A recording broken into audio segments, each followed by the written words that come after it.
Good morning, नमस्कार दोस्तों। स्वागत है आप सभी का आपके अपने यूट्यूब चैनल संस्कृत प्रज्ञा में। मैं हूं आपका दोस्त संतोष कुमार। दोस्तों, जैसा कि आप लोग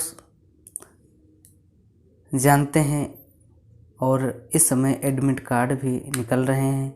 यूपी टेट का एग्ज़ाम बहुत जल्द होने वाला है और आप लोगों की तैयारी बहुत तेज़ होगी। इसलिए दोस्तों, आज मैं वीडियो लेकर आया हूं और संस्कृत विषय के 30 प्रश्नों को लेकर आया हूँ। तो आइए पहला प्रश्न देखते हैं। पहला प्रश्न है, दत्ता में कौन सा प्रत्यय है? दोस्तों, यूपी टेट की परीक्षा में प्रत्यय से 2-4 प्रश्न जरूर आते हैं। तो पहला प्रश्न है, दत्ता में कौन सा प्रत्यय है? तो इसमें 4 ऑप्शन हैं। पहले में ता प्रत्यय, दूसरे में त्वा प्रत्यय, तीसरे में अनियर प्रत्यय और चौथे में यत प्रत्यय। तो दोस्तों, दत्ता में ता प्रत्यय होता है। दत्ता में ता प्रत्यय होता है। आइए दूसरा प्रश्न है, सः अत्र तिष्ठेत। सः अत्र तिष्ठेत, उसे यहाँ बैठना चाहिए।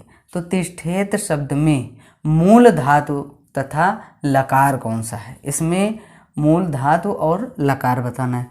तो सः अत्र तिष्ठेत, तो 4 ऑप्शन है हमारे। पहला ऑप्शन है आस्था धातु लंग लकार, दूसरा है आस्था धातु विधिलिंग लकार कि तीसरा ऑप्शन है तिष्ठ धातु लट लकार और चौथा ऑप्शन है तिष्ठ धातु लुट लकार।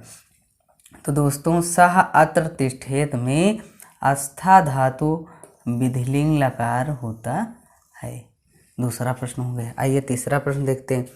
युष्माकं गृहं कुत्र अस्ति।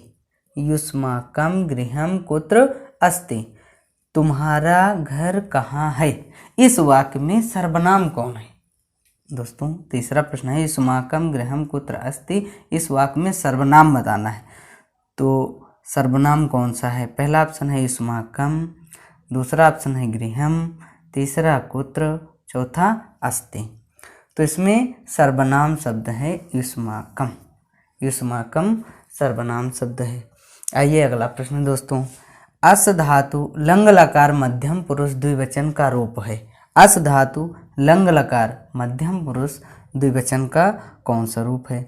तो पहला ऑप्शन है आस्ताम, दूसरा ऑप्शन है स्याताम, तीसरा ऑप्शन है आस्तम, चौथा ऑप्शन है आस्व।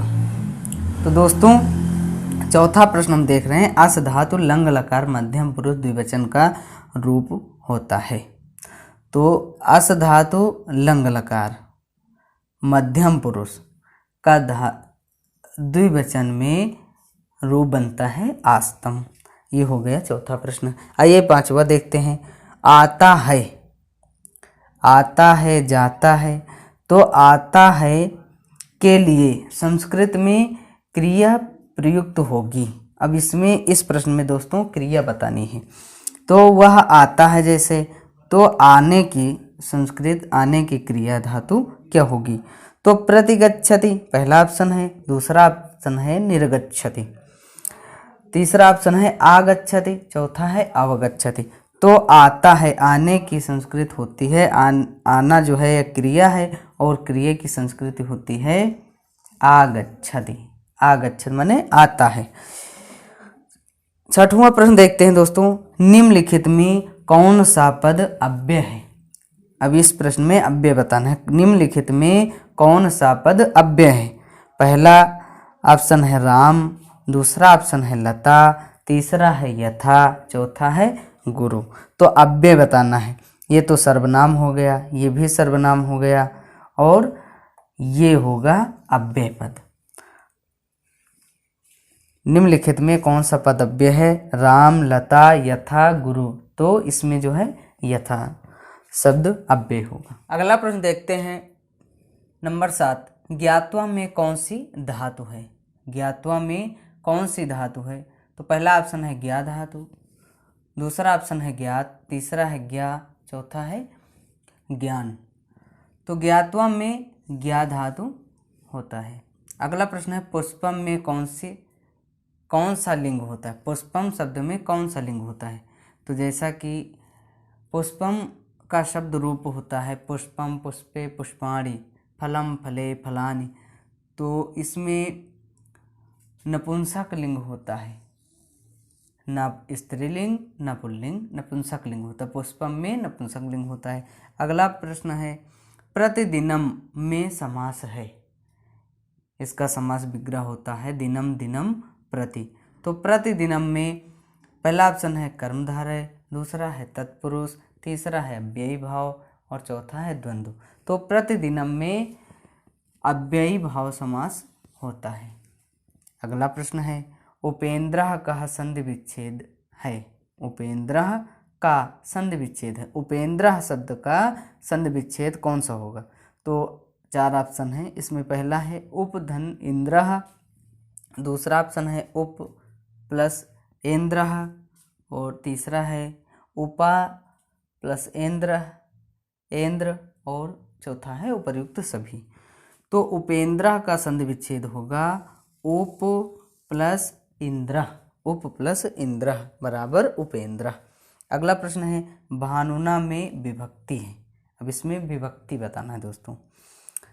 जैसे कि 7 विभक्ति होती हैं, सभी लोग जानते होंगे, प्रथमा, द्वितीया, तृतीया, चतुर्थी, पंचमी, षष्ठी, सप्तमी, और संबोधन होता है। तो संबोधन और प्रथमा ये एक विभक्ति मानी जाती है। तो भानुना में विभक्ति बताना है तो पहला ऑप्शन है द्वितीय विभक्ति, दूसरा ऑप्शन में है तृतीय विभक्ति, तीसरे में चतुर्थी विभक्ति और चौथे ऑप्शन में पंचमी विभक्ति। तो भानुना में तृतीय विभक्ति होती है। अगला प्रश्न है त्रिमुनियों में कौन नहीं आते हैं? त्रिमुनियों में व्याकरण के 3 मुनि हुए हैं, उनमें पाणिनि, पतंजलि और कात्यायन, ये 3 मुनि हैं। तो इनमें कौन नहीं आते?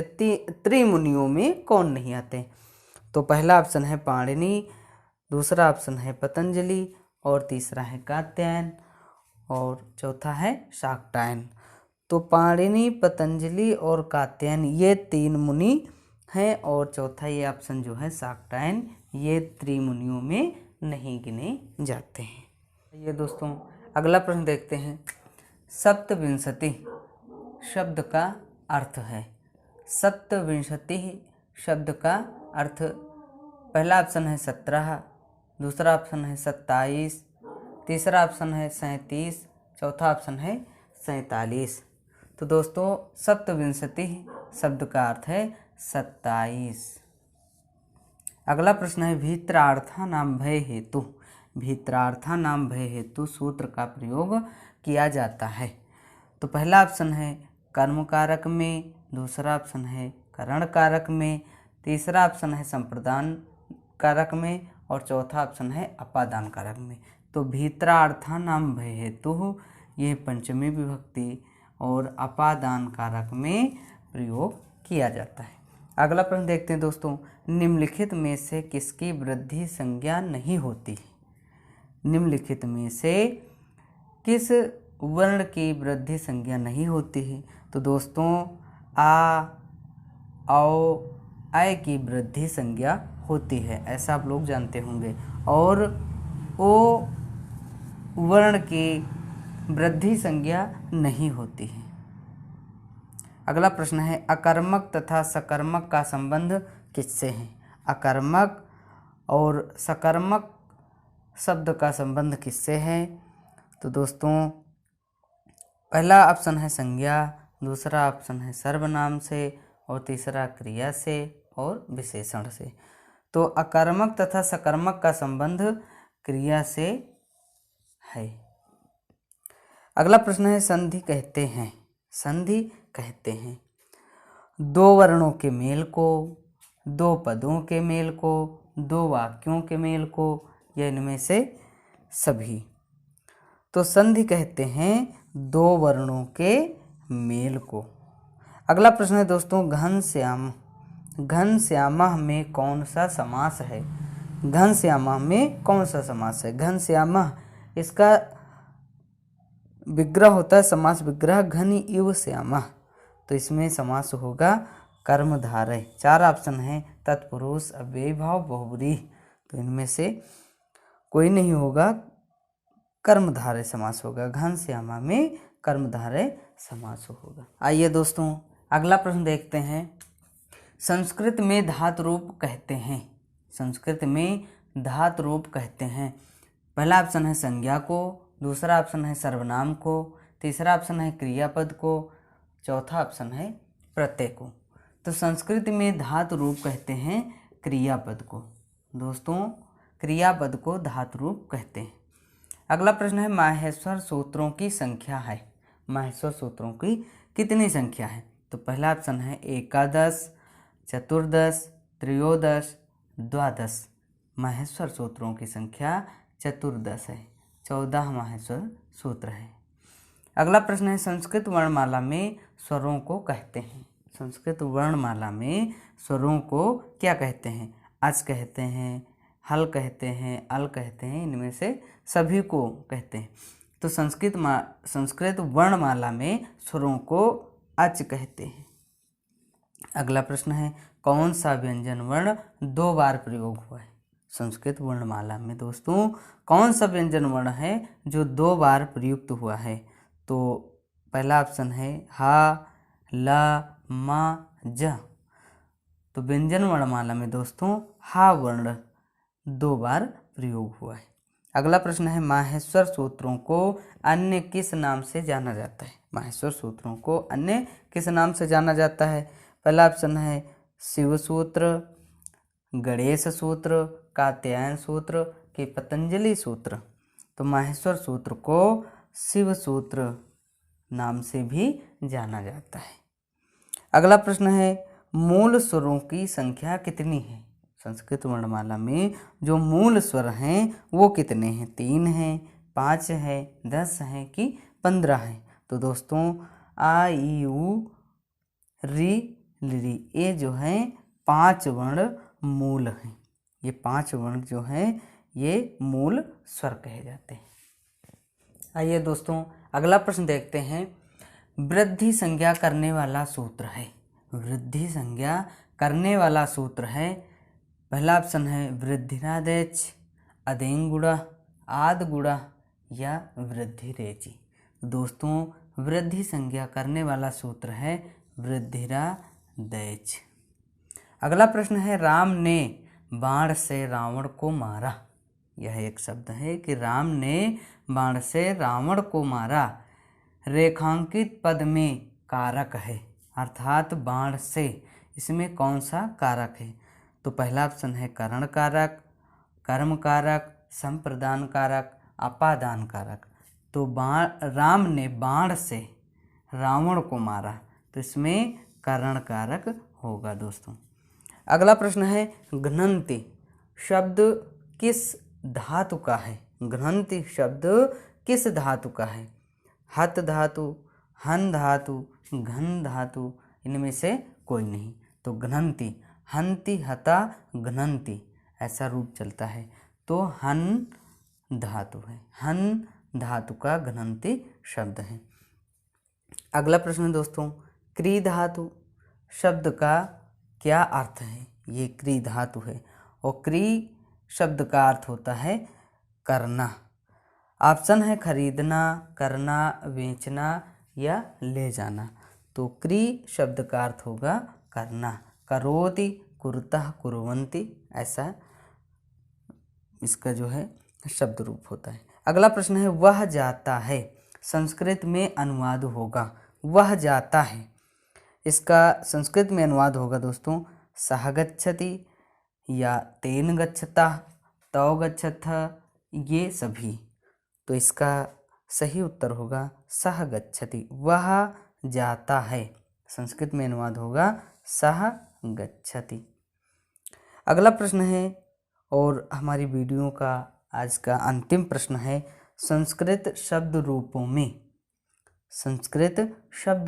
में वचन कितने होते हैं? 2, 5, 3 या 4। संस्कृत शब्द रूपों में वचन 3 होते हैं, एक वचन, द्विवचन और बहुवचन। दोस्तों ये था हमारा आज का वीडियो। आप लोगों को बहुत सरल, बहुत आसान प्रश्न आज के वीडियो में लाए थे, क्योंकि परीक्षा बहुत नज़दीक है। आप लोग बहुत कठिन प्रश्नों का अध्ययन कर रहे होंगे, प्रैक्टिस कर रहे होंगे, तो इसलिए हमने बहुत आसान प्रश्नों को भी इस वीडियो में लेकर आए हैं, क्योंकि कठिन के चक्कर में आसान प्रश्न छूट जाते हैं। इसलिए वीडियो को अंत तक ज़रूर देखें और हमारे चैनल को सब्सक्राइब करें, लाइक करें और शेयर करें। जय हिंद, जय भारत।